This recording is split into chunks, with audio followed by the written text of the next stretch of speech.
Indonesia, selamat pagi di USA, sore di bagian negara lain, di Eropa dan di Afrika. Kita kali kedua ya ketemu lagi di sini. Kali ini kita akan masuk, saya akan membawakan topik mengenai orang yang benar. Orang yang hidupnya benar ya, tidak akan kelaparan. Ya, apa maksudnya orang yang hidupnya benar? Bukan orang yang hidupnya benar menurut tetangga, menurut bapak ibu, menurut orang tua, atau menurut diri sendiri. Tapi orang yang hidupnya benar menurut Elohim, ya, menurut Alkitab, the Bible, atau firman Tuhan. Banyak di antara kita merasa, saya benar kok, atau saya orang baik. Orang baik belum tentu benar, tapi orang benar sudah pasti baik. Ya, karena itulah kehendak Tuhan kita. Mulai dari awal, bisa ditampilkan slideshow-nya. Kita langsung aja ke topik ya. Oke, selamat datang di Menara Doa Segala Bangsa. When financial miracle transfers of wealth and kingdom businesses ada di antara kita.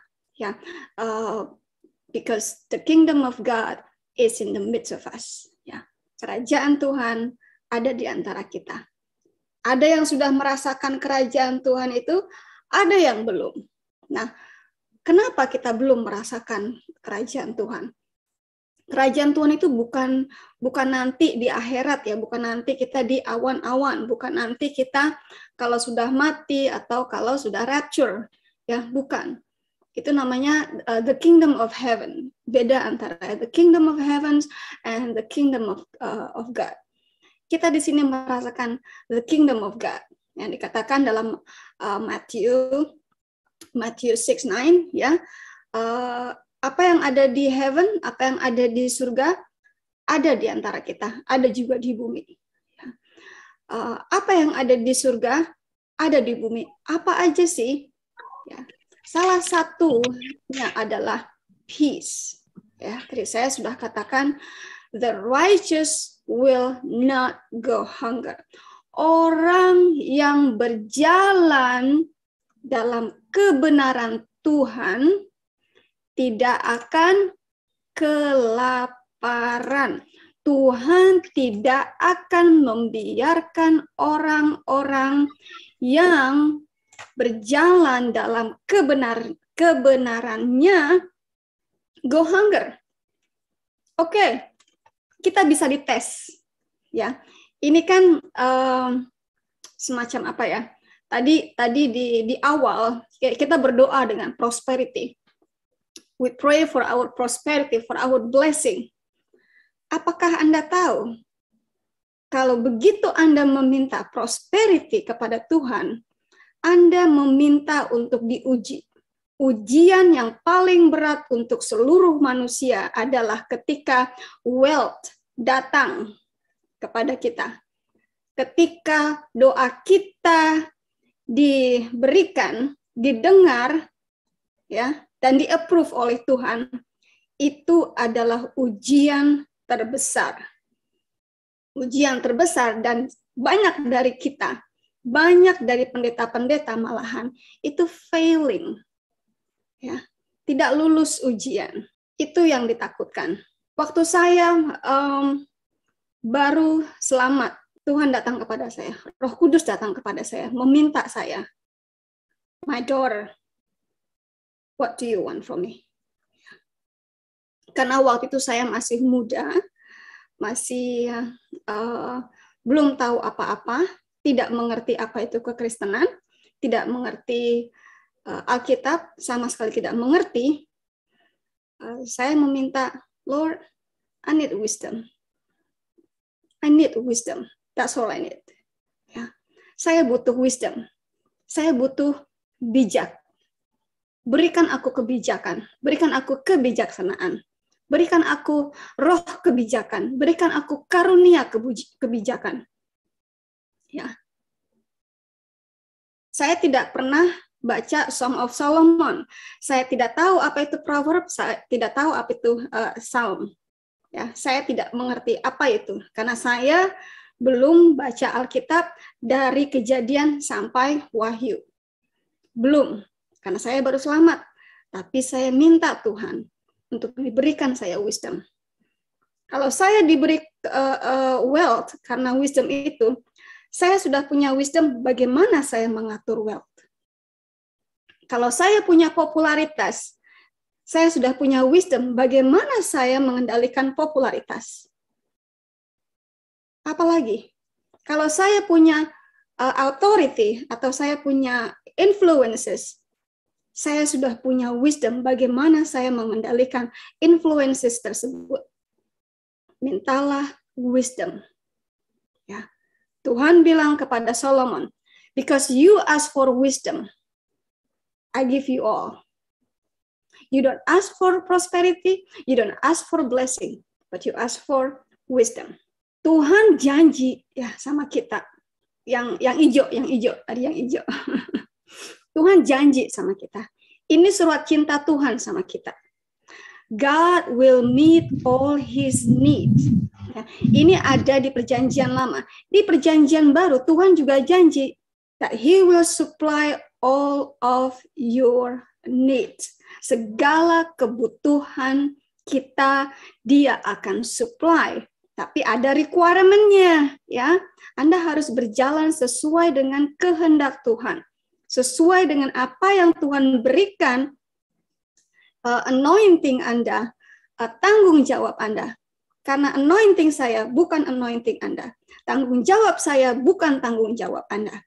Masing-masing diberikan tanggung jawab sesuai dengan takaran masing-masing. Ya. God will meet all his needs. Kebutuhan saya mungkin berbeda dengan kebutuhan Ibu Feni. Kebutuhan saya mungkin beda dengan kebutuhan Pastor Joshua Rico. Masing-masing memiliki porsinya masing-masing. Jangan karena Pastor Joshua baru beli BMW, lalu saya minta Tuhan saya juga butuh BMW. Ya, tidak seperti itu. Tuhan tahu apa yang kita butuhkan. Kalau saat ini Tuhan melihat, oh kamu cuma butuhnya sepeda, maka Tuhan akan beri sepeda. Apa yang harus kita perbuat? Loh Tuhan, saya kan minta BMW, kok saya dapatnya sepeda? Yang mending bajai sekalian Tuhan. Ya. Hal yang pertama harus kita lakukan adalah bersyukur dulu. Jangan ngegerutu. Bersyukur dengan apa yang kita punyai sekarang. Ya sekarang punyanya cuma sepeda oteng sepeda butut ya. Ontel ya. Sepeda gayung. Sepeda gayung. Ya punyanya cuma sepeda gayung. Bersyukur, oh terima kasih Tuhan.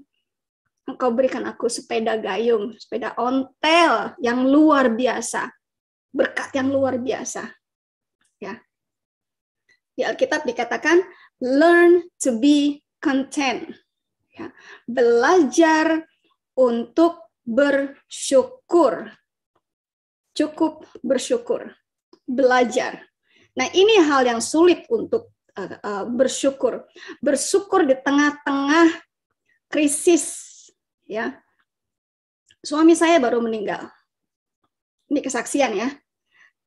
Sebelum kita ke slide berikutnya, ini kesaksian saya. Suami saya baru meninggal 6 minggu yang lalu. Suami saya adalah sumber dari segala penghasilan di rumah ini.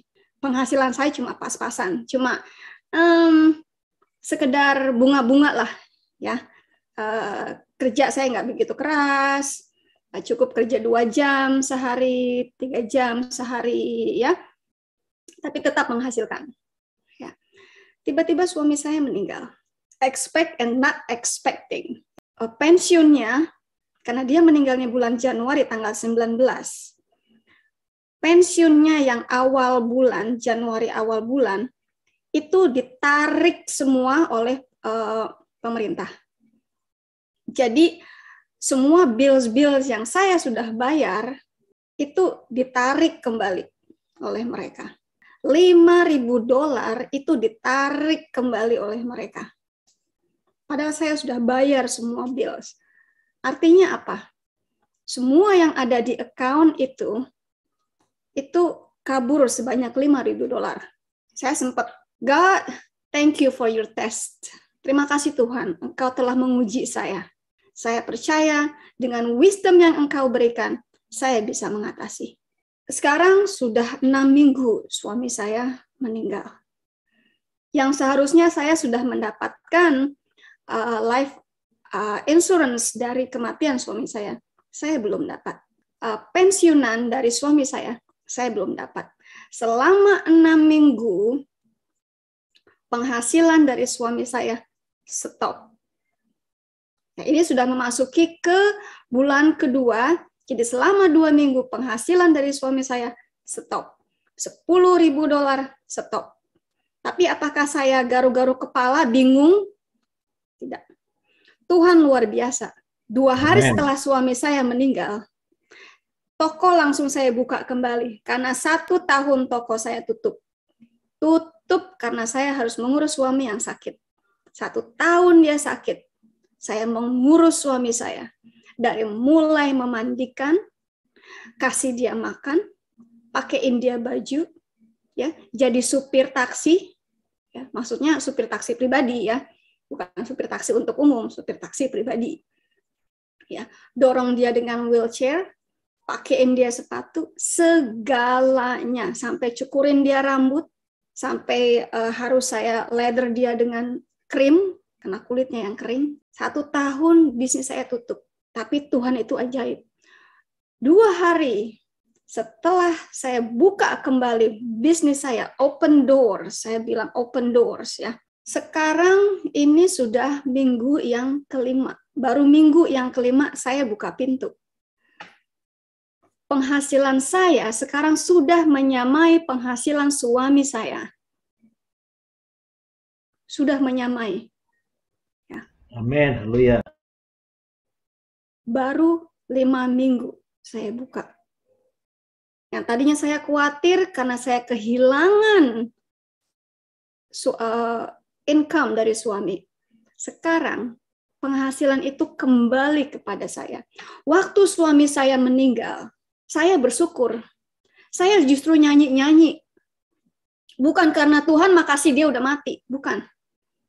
Tuhan, terima kasih Engkau memberikan aku cobaan yang luar biasa. Karena buat saya, cobaan yang paling besar adalah kehilangan suami. Bukan kehilangan harta. Saya pernah kehilangan harta. Saya pernah hidup di atas. Saya pernah hidup mewah. Belanja ke luar negeri. Kosmetik belanja di luar negeri. Traveling kemana-mana. Tinggal di hotel bintang 5. Ya, tiba-tiba saya bangkrut total. Nggak punya rumah. Tinggal hanya di mobil butut. Ya, tinggal di shelter. Saya homeless. Tidak punya apa-apa. Jadi saya pernah kehilangan semuanya. Saya pernah kehilangan harta benda. Sepeser pun saya tidak punya, bahkan saya berhutang banyak. Tapi satu cobaan yang Tuhan kasih ke saya, ya, kehilangan suami. Saya bilang, terima kasih Tuhan. Ini adalah ujian terberat yang Engkau beri kepada saya. Dan saya tahu saya akan lulus. Ketika saya lulus ujian, Engkau akan menaikkan saya. Karena setiap kali kalau kita sekolah ya, pasti di akhir semester ada ujiannya dong, ya kan? Ujiannya itu kan sendirian, nggak rame-rame kan ujiannya, nggak boleh nyontek ya. Posisi kita masing-masing itu posisinya berbeda. Penangkapan kita dari materi beda. Tapi dari segala ujian, jawabannya hanya satu sebenarnya. Ujian level manapun. Ujian level orang yang baru selamat. Ujian level orang yang sudah 10 tahun selamat.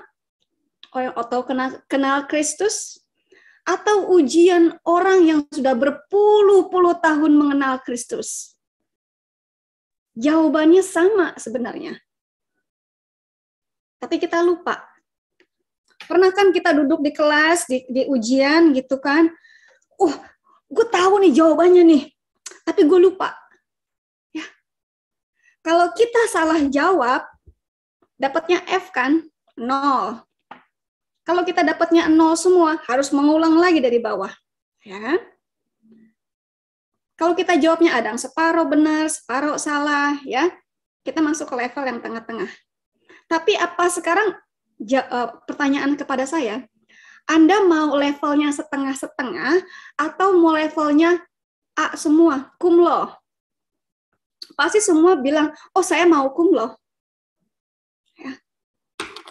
Jawabannya hanya satu. Dari segala ujian yang Tuhan berikan kepada kita, jawabannya hanya satu. Beriman, percaya akan segala janji Tuhan yang ada di Alkitab, yang kita baca setiap hari. Kadang kita baca doang, kita merenungi doang, kita tepuk tangan, oh ya Tuhan baik, tapi begitu kita diuji, kita memble. Berarti Anda sudah tidak lagi righteous. Begitu Anda meragukan firman Tuhan, Anda tidak lagi righteous. Anda tidak lagi orang yang benar. Karena orang yang benar berjalan menurut janji Tuhan. Berjalan menurut firman Tuhan. Tuhan bilang apa? He will reject and cast away the craving of the wicked. Craving itu apa sih? Craving itu minta mulu, minta. Tuhan bilang apa? He will reject and cast away the craving of the wicked. The wicked bukan berarti orang yang tidak kenal Kristus. Orang yang kenal Kristus pun banyak yang wicked. Saya di sini di Amerika, ya, justru saya lebih sering ditipu dengan orang yang mengaku Kristen.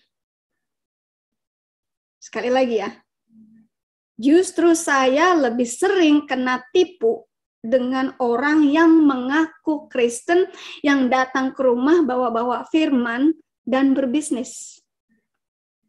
Halo, ya. Janji Tuhan di Psalm 37 ayat 35 ya. I've been young and now I'm old. Ini David yang bilang. Yet have I not seen the uncompromisingly. Maksudnya apa sih? Compromising. Maksudnya adalah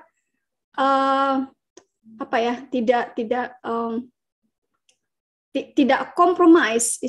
Istilahnya gue hidup benar dan gue nggak kompromi dengan kehidupan yang lain. Tidak kompromi. Lurus. I have not seen the uncompromisingly righteous forsaken or their deed begging bread. Anak-anaknya pun Tuhan atur. Anak-anaknya pun Tuhan jaga. Kalau kita hidup righteous, maka Tuhan akan jaga anak-anak kita. Sampai cucu-cucu kita 10 generasi. Bahkan 100 generasi. Bahkan 1000 generasi. Selama kita righteous. Contoh yang paling gampang buat saya. Ya. Anak saya 20 tahun. Ya. Sekarang mengambil S2 Psikologi Industrial atau Industrial Psychology. S2 loh. Sedikit pun, sepeser pun saya tidak pernah keluarkan uang untuk kuliah dia dari awal. Dari S1-nya sampai dia masuk sekarang S2, tidak pernah keluarkan duit sepeser pun. Uang jajan pun saya nggak kasih. Saya nggak perlu, bukannya nggak kasih. Tidak perlu, karena apa? Tuhan sudah supply. Tuhan sudah berikan apa yang dia butuhkan. Dia dapat beasiswa karena dia lulus cum laude. Dia dapat beasiswa, dan bukan hanya beasiswa yang dia dapat, dia juga dapat uang jajan $1.400 setiap bulan per semester. Per semester dia dapat $1.400 sebulan. Ya. Jadi saya nggak perlu lagi khawatir anak saya bagaimana. Anak saya masih SMA kelas 3 yang satunya. Ya. Baru melamar kerja langsung diterima, nggak pakai babi, Bu. Bahkan usianya belum 18 pun sudah diterima. 2 minggu sebelum usianya 18 tahun, sudah diterima kerja. Dan gajinya menyamai gaji saya waktu saya baru pindah ke US. Luar biasa kan? Sekarang anak-anak saya yang traktir saya. Sekarang anak-anak saya yang bantu saya bayar listrik. Listrik di sini lumayan kenceng ya, karena saya ada kolam renang dan komputer 24 jam. Anak-anak saya bantu saya grocery. Ya. Jadi ini janji Tuhan nih. Ini janji Tuhan di dalam Psalm 37. Ya. Kalau Tuhan kita akan memelihara Anda dan anak-anak Anda selama Anda berjalan righteous, berjalan benar di mata Tuhan, bukan berjalan benar di mata pendeta Joshua Rico atau berjalan benar di mata pendeta manapun, tapi berjalan benar di mata Tuhan. Ini sulit, ya. Yang berikutnya, slide yang berikutnya, Tuhan sudah kasih challenge. Challenge itu tantangan kepada kita, ya, ada di Malakai 3:10-12. Saya nggak usah bacakan ya, karena pasti saudara-saudara sudah hafal di dalam dan di luar kepala, ya. Harus ada di dalam kepala dulu, baru tahu yang di luar. Kalau di luar kepala itu nggak ada di dalam kepala, ya. Berarti ini sudah ada di dalam hati masing-masing, di dalam diri kita masing-masing. Malakai 3:10-12. Ya. Tapi banyak yang tidak percaya, padahal ini janji Tuhan. Banyak yang tidak percaya. Mereka bilang, oh saya percaya firman Tuhan. Tapi giliran disodorkan Malakai 3:10-12, mereka nggak percaya. Oh itu kan dulu perjanjian lama, sekarang kan bukan, ini kan perjanjian baru, bukan? Gitu bukan? Kita dengar ya, sering dengar ya. Tuhan bilang apa? Kamu itu kurang ajar. Kamu itu kurang ajar. Kamu berani melawan aku. Ini bukan saya yang bilang ya, ini Tuhan yang bilang. Kamu kurang ajar, kamu melawan aku. Ya. Lalu mereka bilang, loh, gimana saya bisa melawan engkau Tuhan? Ya. Yang ke-14-nya, apa yang kamu kerjakan sebenarnya sia-sia. Ya. Sia-sia. Kamu pura-pura berkabung, pura-pura berpura-pura di hadapan Tuhan. Dan bahkan kita begitu sombong menantang Tuhan, mengatakan, oh ini kan hasil perjuangan saya, ini kan hasil kerja saya, hasil influence saya. Ya. Ingat, Anda sedang mencobai Elohim. Tapi ini satu-satunya di ayat nih, Malakai 3:10-12, Tuhan menantang kita. Satu-satunya firman Tuhan yang Tuhan katakan, tantangi aku di sini. Di luar Amen. Dari sini kita sudah menantang Tuhan beneran, ya. Di luar dari Malakai 3:10 dan 12 kita menantang Tuhan. Ya. Orang-orang yang diberkati Tuhan, kebiasaan barunya adalah memberkati orang lain. Kebiasaan baru, orang-orang yang diberkati Tuhan memberkati orang lain. Bukan hanya memberkati dengan masalah duit, tapi memberkati dengan tata krama, ya, dengan attitude, ya, dengan characters, dengan speech, ya, dengan eloquence, dengan counseling, dengan banyak hal. A good teacher will show an example to the student. Guru yang baik akan menunjukkan contoh bagaimana berbuat baik itu kepada murid-muridnya. Guru yang baik jangan cuma ngomong doang, berbuat baik, tapi contohkan. Karena murid melihat pekerjaan si guru, bukan mendengar perkataannya. Di saat mereka menjadi murid, di saat kita menjadi murid, ini kuping ketutup, ya, tapi mata yang lihat. Sekali aja pendeta kejeblos dalam dosa, kita ngelihat, oh itu pendeta begini, oh itu ternyata pendeta begitu, ya. Mata melihat, mata yang tadinya 2 jadi 4. Saya udah 4 ya. Ya. Good parents will show how to live to their children. Kita sebagai orang tua, jangan cuma marahin anak kalau anak salah, tapi contohkan kepada anak kalau dia salah. Jangan cuma bilang, oh nah itu salah, atau langsung gebuk aja, salah. Tapi contohkan mana yang benar.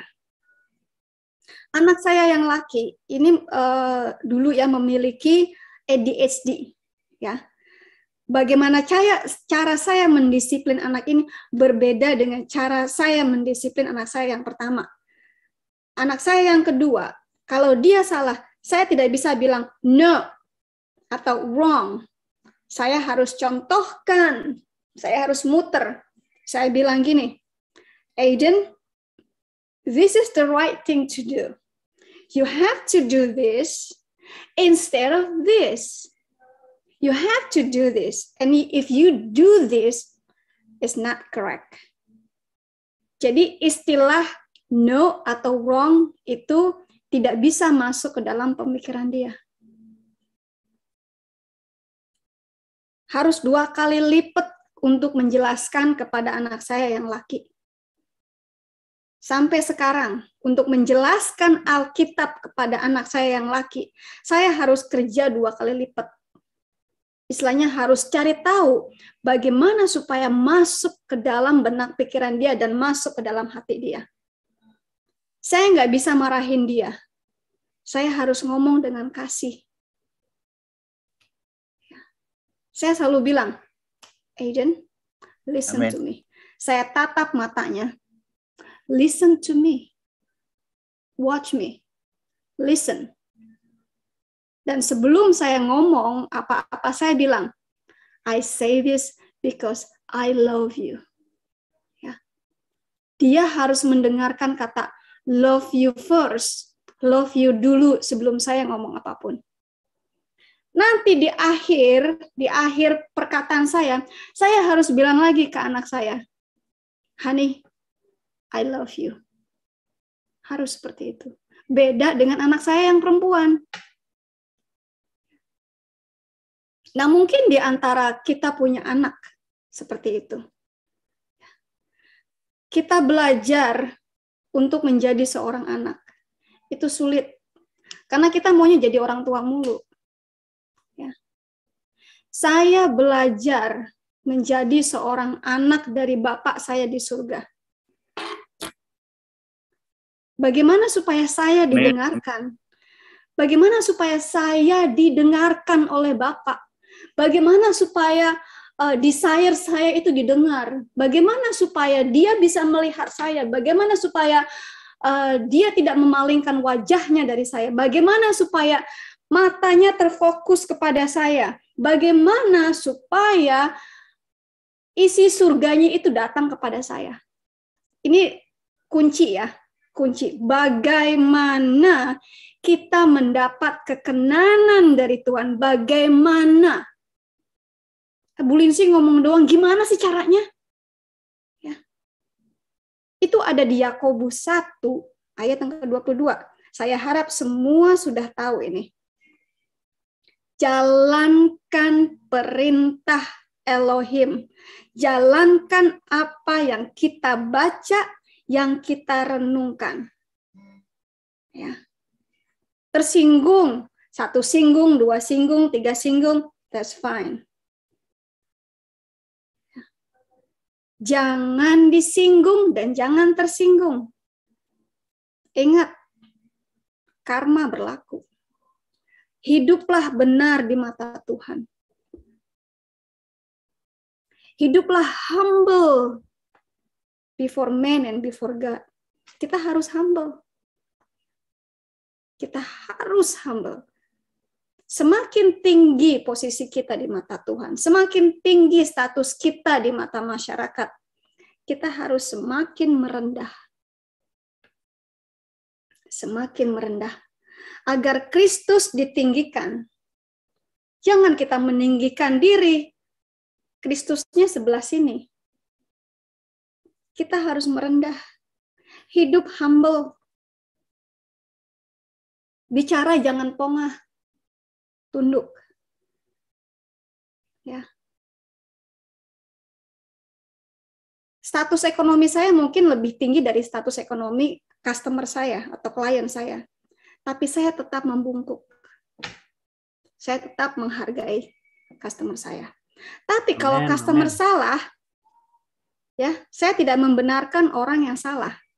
Kalau customer mulai memperlakukan saya salah, saya akan terus terang. Ya.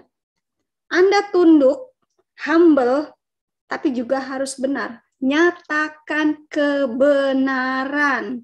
Itu yang sulit untuk orang Indonesia. Orang Indonesia itu biasanya manggut. Aduh, nggak enak saya. Aduh, nggak enak saya kalau ngomong sama Pastor Riko. Situ aja deh yang ngomong. Anda harus berani. Kalau Pastor Riko salah, bilang, Pastor, bisa nggak kita bicara face to face? Ya. Nggak perlu di depan orang banyak. Cukup ada saksi. Satu saksi, ya, teman kita misalnya. Pastor, tadi ya sebenarnya yang pastor omongkan itu tidak sesuai dengan firman Tuhan. Atau pastor tadi sebenarnya yang pastor katakan itu menyinggung saya. Ya. Pastor sebenarnya kasih tahu. Ya. Kalau kita bisa bicara face to face, bicara face to face. Selesaikan masalah di dalam rumah Tuhan. Jangan dibawa keluar dulu. Selesaikan masalah di dalam. Ya. Saya punya organisasi atau grup yang namanya WAFM. Kalau di antara kita ada konflik, itu nggak langsung keluar, dirapatkan, meeting. Ya. Saya nggak perlu hadir di situ. Karena saya ada asisten saya, ada manajer WAFM, Pak YP ini manajer WAFM, cukup ada dia. Kalau tidak bisa terselesaikan, baru saya turun. Saya yang ambil keputusan. Amen. Selesaikan apa yang ada di dalam rumah Tuhan, di dalam rumah Tuhan. Jangan dibawa keluar. Ya. Kalau ada dosa yang terlihat, kalau ada dosa, kita ketahuan. Biasanya pendeta itu takutnya ketahuan kalau berbuat dosa.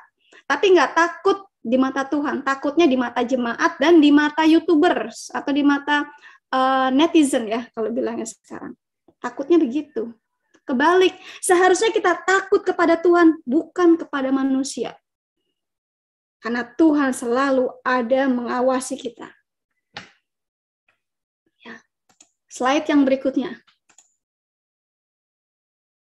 Fear the Lord, you, his saints. Dia bilang apa? Engkau adalah umatku yang suci.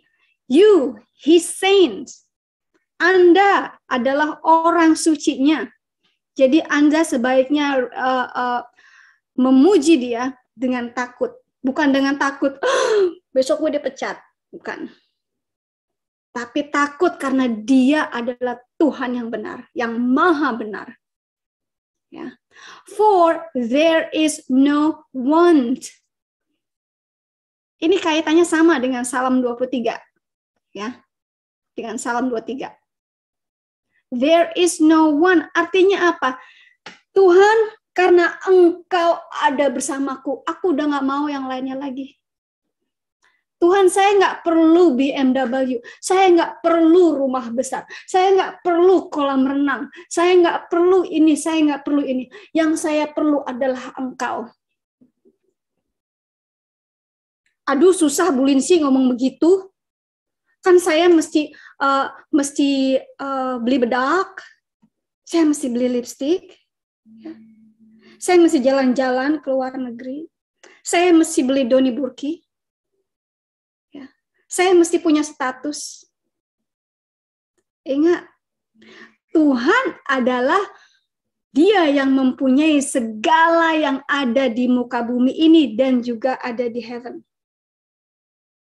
Jadi kalau kita sudah punya Dia, otomatis Tuhan juga akan memberikan kita sesuai dengan porsi ya. Jangan porsinya si A, gue minta juga. Ya. And worship Him with godly fear. The young lions lack food and suffer hunger. Ya. Orang-orang yang serakah itu akan terus lapar, istilahnya mau mulu, pengen mulu. Ya. Nanti ini slide show-nya bisa dibagikan kepada teman-teman, teman-teman yang lainnya, bisa diterjemahkan dengan Google Translate, ya. Karena saya kalau baca Indonesianya kurang masuk ke dalam kepala saya. Ya, Tuhan bilang apa? None of them shall lack any beneficial thing. None of them. Tidak ada satu pun di antara mereka yang kekurangan apapun. Masih dalam Psalm 39, ini yang ke-10. Ya. Psalm ke-37, ya, yang ke-26. All day long they are merciful and deal graciously. Artinya apa? Deal graciously.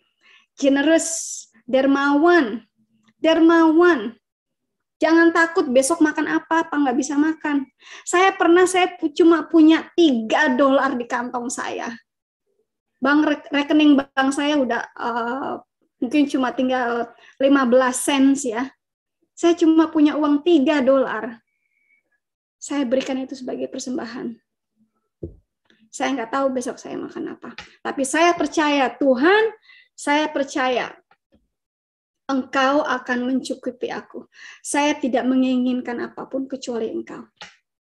3 hari kemudian teman saya datang, ya, yang belum percaya Tuhan, lemparin saya duit $300 setelah maki-maki saya karena saya percaya Yesus. Anak setan pun bisa memberkahi kita. Ya. Anak setan pun bisa memberkahi kita.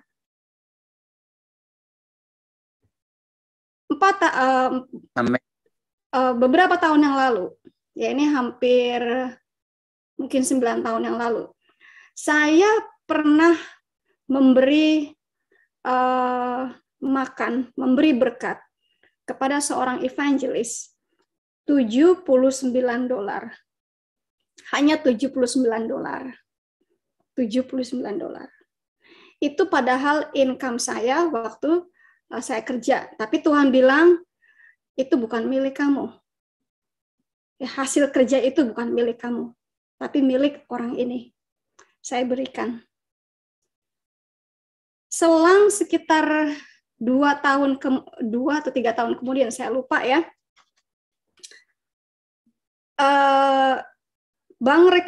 rekening bank saya ketabrak $7.900.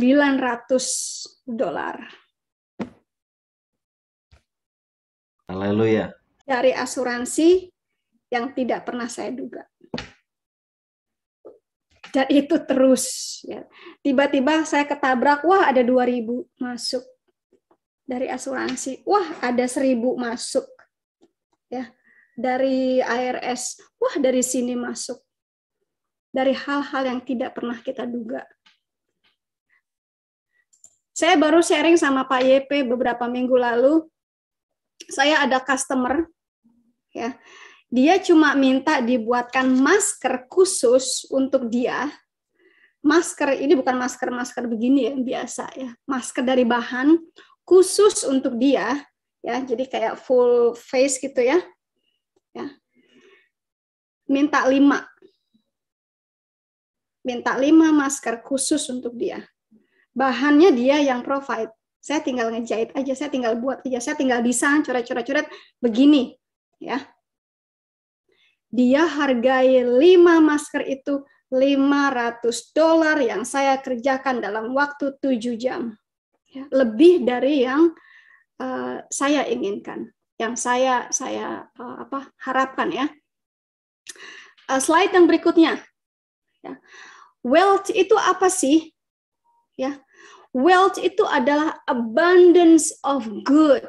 Abundance of goods itu artinya barang-barang apapun, ya, termasuk juga duit.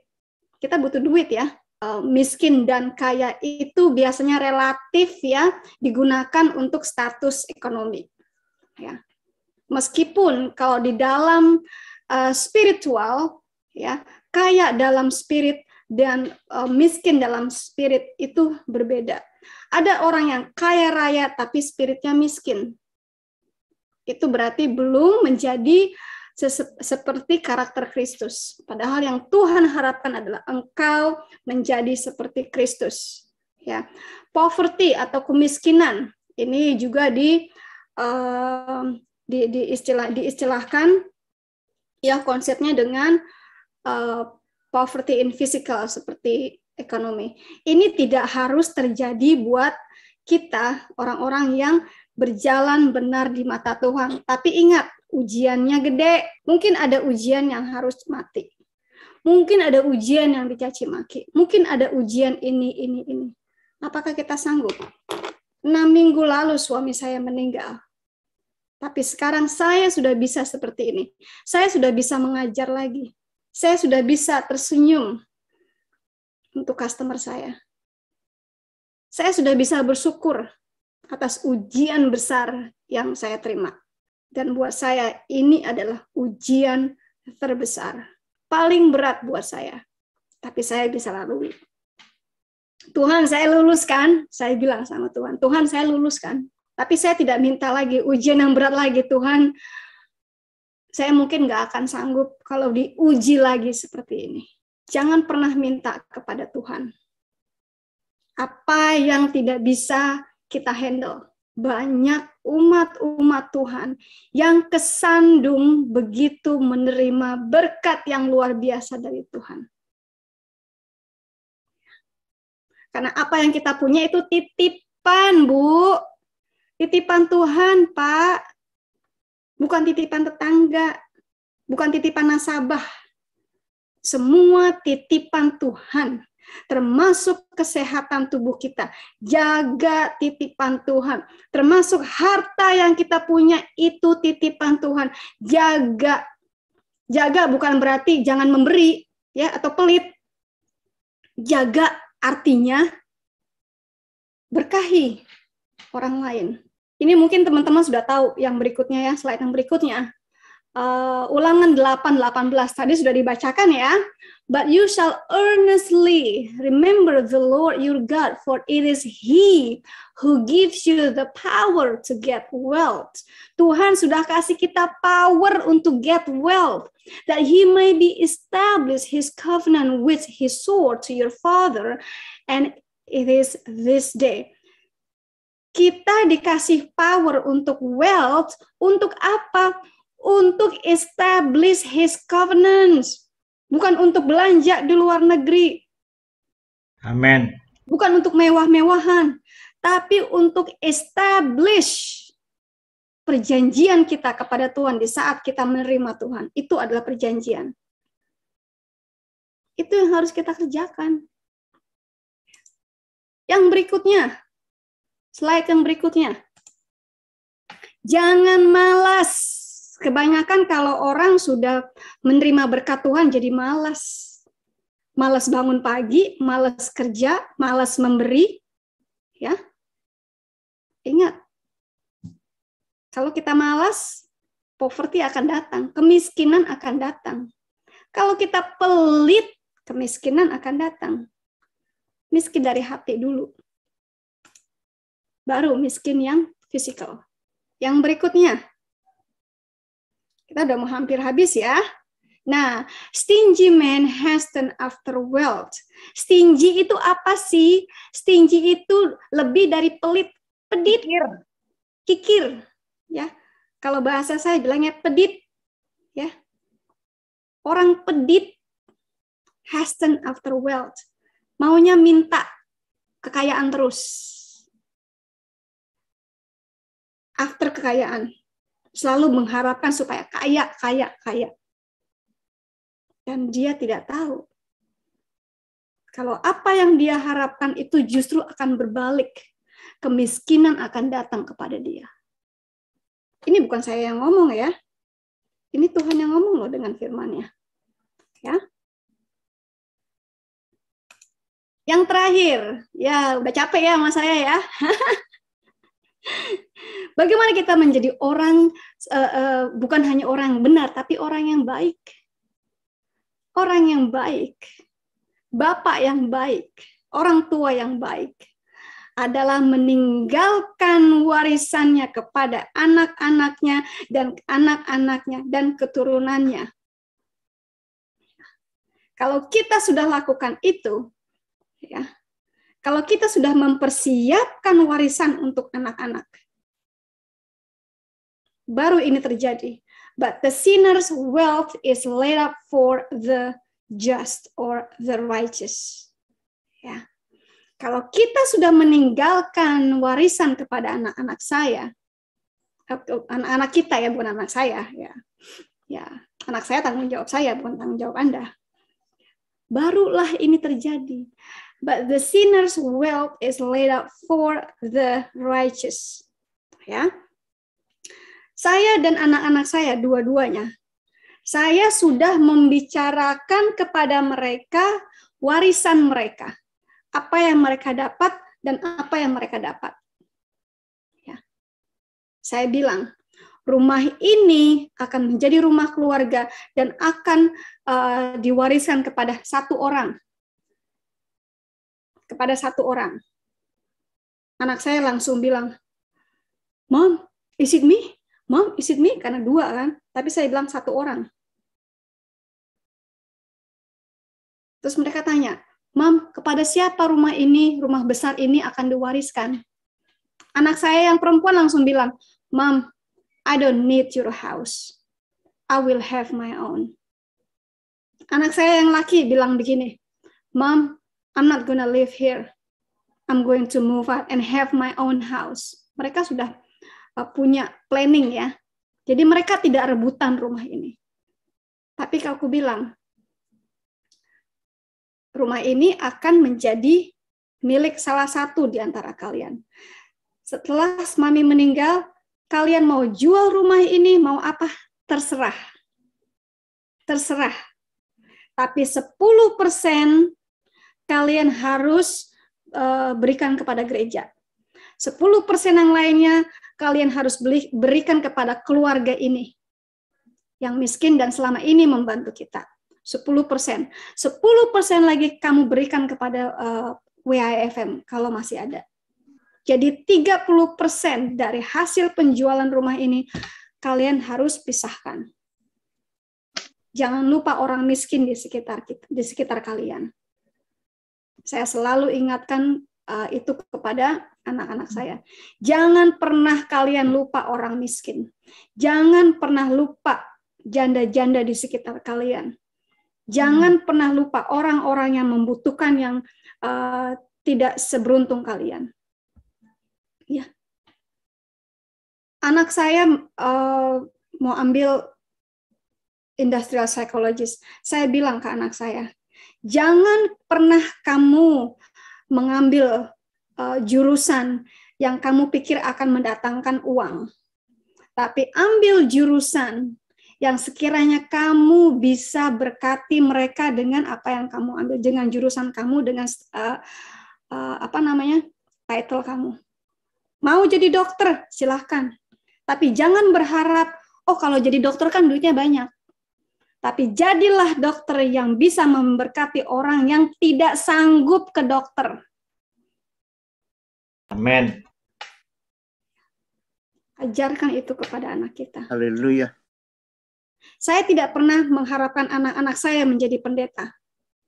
Saya bilang, kalau kamu jadi pendeta suatu hari, jangan jadi pendeta karena keturunan, tapi jadilah pendeta karena engkau dipanggil Tuhan untuk melayani. Ya. Amin. Amin. Haleluya. Saya selalu kasih itu ke anak-anak. Jadilah evangelis setiap hari. Dimanapun kalian berada, apapun status kalian. Jadilah evangelis. Evangelis itu kan menyiarkan berita Tuhan. Tapi jangan jadi pendeta karena keturunan. Saya tidak mau jadi pendeta karena keturunan atau karena kawin. Saya menjadi pendeta karena panggilan Tuhan kepada saya. Saya jawab telepon Tuhan, oke Tuhan, saya answer. Tanggung jawab saya.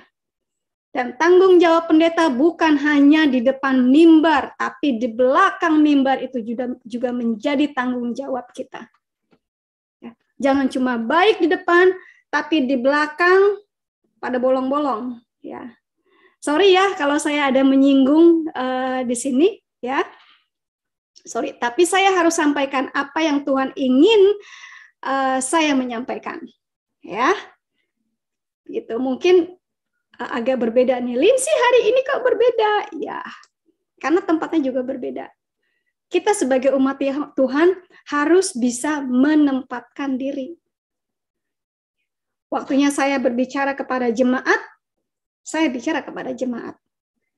Berbeda usia. Waktunya saya bicara dengan youth, ya, dengan anak-anak muda, saya bicara seperti anak muda. Waktunya saya berbicara dengan para apologet, saya bicara seperti apologet. Harus seperti Paulus, bisa menempatkan diri. Ya. Jadi, teman-teman, saudara-saudaraku yang dikasihi Tuhan, dan yang saya kasihi juga, terima kasih atas kesempatannya. Bapakku yang di surga, terima kasih atas malam ini Engkau telah mencerahkan kami. Terima kasih atas janji-janji Engkau dan kekuatan yang Engkau berikan kepada kami untuk menjalani segala cobaan yang Engkau terima. Terima kasih Tuhan, cobaan sekecil apapun dan sebesar apapun, tidak ada yang mustahil bagi Engkau. Dan tidak ada yang mustahil bagi kita semua yang ada di sini ketika kami bersama Engkau Tuhan. Terima kasih Tuhan, karena Roh-Mu selalu bersama kami. Karena kuasa darah-Mu selalu bersama kami. Bapakku, bantu kami untuk selalu berjalan di jalan yang benar menurut kehendak-Mu, Tuhan. Bukan menurut kehendak kami. Menurut porsi-Mu, Tuhan. Bukan menurut porsi manusia. Karena porsi-Mu jauh lebih banyak, lebih besar daripada porsi manusia. Terima kasih Tuhan, Engkau telah membukakan pintu-pintu dan jendela-jendela surga.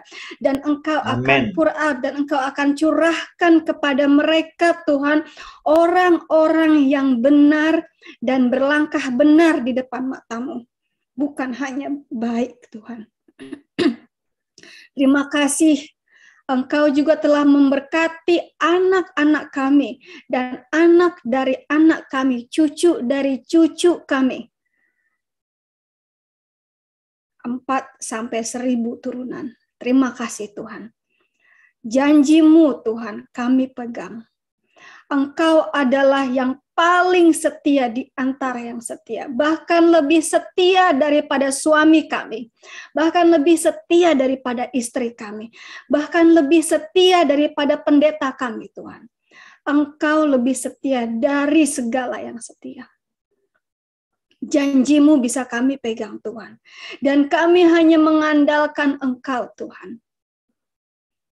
Tuhan, ajari kami untuk belajar di jalan-Mu. Ajari kami Tuhan untuk hidup benar. Tunjukkan kepada kami Tuhan bagaimana menerapkan hidup yang benar menurut kehendak-Mu dan bukan menurut kehendak kami. Tuhan, bagi mereka yang saat ini sedang membutuhkan Tuhan, biarlah mereka hanya berharap kepada Engkau dan tidak berharap kepada manusia. Ada di antara kami di sini Tuhan yang memiliki hutang piutang yang mungkin tidak akan terbayar kalau melihat nominal dan fisikal. Tapi Tuhan,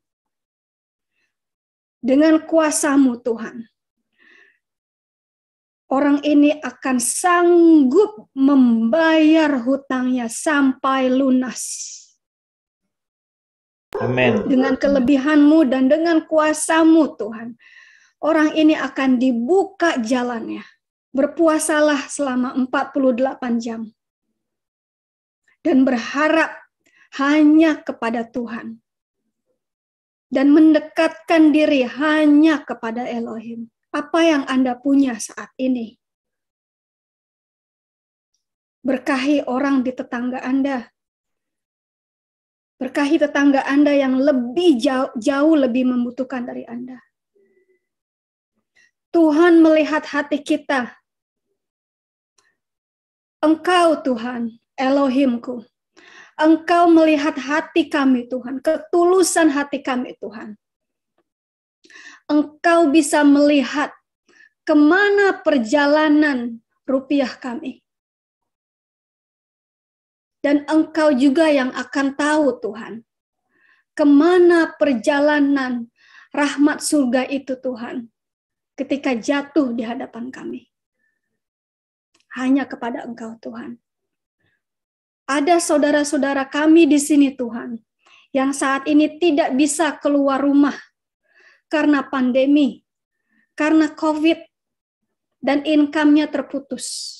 Tuhan, Engkau bukakan jalan yang luar biasa yang tidak pernah kami tahu. Amin. Engkau bukakan celah Tuhan, di mana kami tidak pernah tahu itu ada celah. Tuhan, kami juga meminta Engkau mengkoreksi kami. Koreksi hati kami Tuhan, agar kami bisa memperbaiki apa yang akan kami kerjakan. Correct my heart, so I can correct my way. Terima kasih Tuhan. Kami meminta Engkau Roh Kudus untuk selalu meneliti isi hati kami. Jangan ada Tuhan sedikit pun rasa iri hati, rasa dengki, rasa yang selalu ingin dan ingin. Kami sudah dicukupkan. Mazmur 23 sudah cukup buat kami. You are my shepherd and I shall not want. Engkau adalah gembala kami dan tidak ada lagi yang lainnya yang kami inginkan.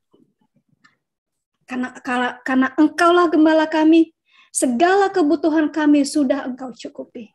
Amin. God will supply all of your needs according to His riches in glory in Christ Jesus. That's your promise, God. And I receive your promise. And I learn to be obedient to your word. Amen. And with the blessing that you have today, and the blessing that we have today, Yes. let receive Yes, terima berkat. the glory of God. For His glory, karena kemuliaan Tuhan Amen. turun Amen. saat ini di rumah Amin. Anda. Yes. Kemuliaan Tuhan Amin. turun Amin. saat Terima. ini di Amin. ruang Terima Zoom ini. berkatnya, terima. Haleluya. Kemuliaan Tuhan sedang Amin. turun Amin. Turun. Tuhan Yesus. dan Amin. ada di hadapan kita. Amin. Tuhan. Terima the glory of God. Amin. Receive the glory of God. Amin. Saat ini the glory of God sedang turun. Katakan apa yang engkau butuhkan. Bila ada yang sakit penyakit, katakan Tuhan sembuhkan aku. Bila ada yang berhutang, katakan Tuhan, aku sedang terlibat hutang. Bila ada yang membutuhkan dana, katakan Tuhan, aku membutuhkanmu. Amen. Amen. The glory of God is now down, is pouring. Katakan, katakan, katakan, jangan bungkam, katakan. Tuhan mendengar tangisanmu. Saat ini ada yang tidak bisa kasih makan anak. Katakan Tuhan, kami lapar. Bila ada di antara kita yang masih belum berani memberi, katakan Tuhan, you're overseeding. Engkau melebihi dari segalanya. Maka mulailah memberi. Bila ada di antara kalian, di antara kita di sini, yang diingatkan oleh Tuhan akan persembahan, berikanlah itu.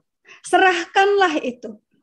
Bila di antara kita diingatkan untuk memberi janda, memberi tetangga sebelah. Tuhan, tapi tetangga sebelah itu masih muslim. Berikan, tunjukkan kasih Kristus kepada mereka, tetangga-tetangga kita yang membutuhkan. Karena mereka jauh lebih membutuhkan Kristus daripada kita. Mereka jauh membutuhkan keselamatan itu karena kita sudah menemukan keselamatan itu. Tunjukkan kasih Kristus kepada mereka. Terima kasih Tuhan karena Engkau sudah empower kami, sudah memberi kami kuasa untuk bisa memberi, untuk bisa memberi kasih kepada mereka, untuk mengasihi mereka karena kuasa Kristus ada pada kami, karena kasih Kristus ada pada kami. Terima kasih Tuhan. Bila ada di antara teman-teman di sini, saudara-saudara di sini, yang ada perselisihan di dalam keluarga, Tuhan akan berikan jalan, Tuhan akan berikan compassion, Tuhan akan berikan peace, dan masalah itu tidak ada yang mustahil, pasti akan terselesaikan.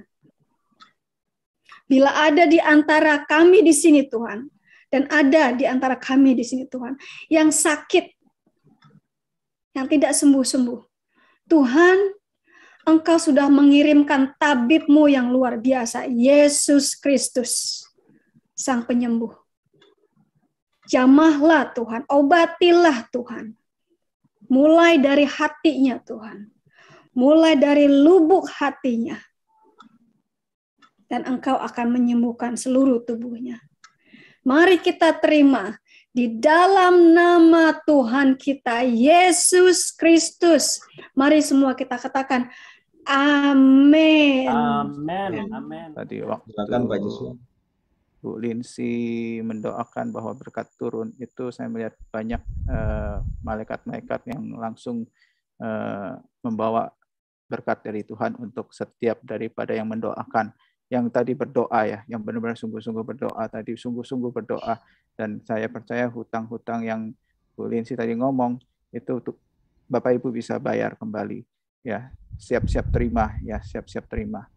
Itu saja dari saya, terima kasih Tuhan. Bapak kami saat ini berdoa buat Ibu Elisa Maria yang ada di Singapura, yang hari Jumat kami akan layani, supaya Tuhan sendiri akan campur tangan, akan melepaskan dia dari segala keterikatan dengan kuasa gelap pada masa lalu, pada waktu dia masih belum kenal Tuhan, pada waktu dia masih kedar, masih mengenal Tuhan. Supaya Tuhan tolong, berikan kekuatan agar kehidupannya dikuduskan sepenuhnya, tubuh jiwa rohnya. Dan segala kutuk-kutuk dibereskan, dihancurin, dan tidak lagi penghalang berkat buat kehidupannya. Bapak kami juga berdoa buat Ibu Hilda yang besok akan mencari rumah untuk dia pindah ke tempat yang baru. Roh Kudus akan pimpin tolong, malaikat Tuhan akan bantu agar dia boleh mendapatkan rumah yang baru sebagai ganti yang terbaik dari Tuhan. Dalam nama Yesus. Amin.